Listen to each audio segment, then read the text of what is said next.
So hi guys, welcome back to another new video. మీరు చూస్తున్నారు looming Amazon. So ఈరోజు video వచ్చేసి మా ఫ్రెండ్స్లో ఎవరికైనా బ్రేకప్ అయితే నేను మాత్రం చాలా హ్యాపీగా ఫీల్ అవుతా బ్రో. ఎందుకంటే బ్రేకప్ అనేది ఇద్దరికీ మంచిది. ఎందుకంటే love will make you week and breakup will make you strong. కాబట్టి ఎవరికైనా బ్రేకప్ అయిందనుకోండి, బాగా ఏడ్చేసి స్నానం చేసి ఫ్రెష్ అయిన తర్వాత మందు అలవాటు ఉండేవాడు ఒక పెగ్ వేసుకొని పండుకోవాలి.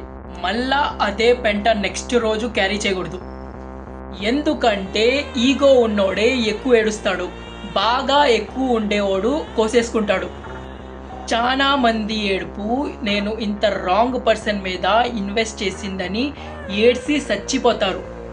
చాలా మంది ఉండి నా టైం వేస్ట్ చేసి ఆడుకునింది, ఎర్రి పువ్వు చేసి ఆడుకునింది, ఈ ముండా అని ఏడ్చి చస్తారే కానీ ఆ పిల్ల కోసం కాదు.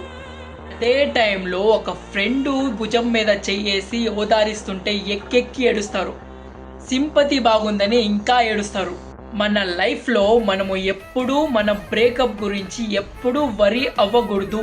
ఎందుకంటే ఎన్ని బ్రేకప్స్ జరిగితే అంత స్ట్రాంగ్ అవుతాం కాబట్టి. ఎందుకంటే నెక్స్ట్ బ్రేకప్కి ఇంత పెంట లేకుండా గ్రేస్ఫుల్గా విడిపోయేది నేర్చుకోండి. ప్రతి తండ్రి ఎలా ఆలోచిస్తాడంటే, మా అమ్మాయి ఎవరితోనో లవ్లో ఉందని తెలిస్తే కంగారు పడిపోయి మనం వాళ్ళిద్దరిని మ్యాక్సిమం వాళ్ళని విడతీయడానికి మాత్రమే చూస్తాం. అంతొద్దు సార్, కాస్త టైం ఇస్తే వాళ్ళకి బ్రేకప్ అయిపోద్ది. ఎందుకంటే వాళ్ళకి విడిపోవటానికి టైం ఇవ్వాలి కదా. మన హడావిడి చూసే వాళ్ళు లేచిపోతారు, గుళ్ళో పెళ్లి చేసుకుంటారు. ఎందుకంటే ఒకరంటే ఇంకొకరికి తెలియదు కాబట్టి వాళ్ళు లవ్లో పడ్డారు. తెలిసిన రోజు విడిపోతారు. కొంచెం టైం ఇవ్వండి సార్, 4 రోజులు తిరగనియండి. కొట్టుకునే టైం ఉండాలి కదా.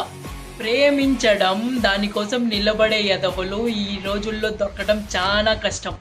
వదిలేయండి సార్, వదిలేయండి. అన్నీ బ్రేకప్ కేసులే.